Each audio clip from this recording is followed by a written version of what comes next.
We have been at it here for 12 years, milling and making furniture here in Oahu. And one of the things I've learned is that to do this successfully, and I feel like being a woodworker, having my own business for 12 years, even if we're not striking it rich, just keeping the business going for that long is a success, is to know your temperament. And one of the things that's really been revealed, like driven home in the last week, is risk. And you have to be comfortable with risk, because starting out on the business, I had no idea if it was going to fly. So that was a pretty significant risk to build everything, invest the money without really knowing if it was going to work at all.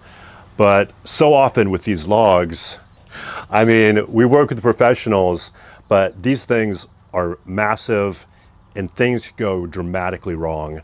Like if we make mistakes, people will die.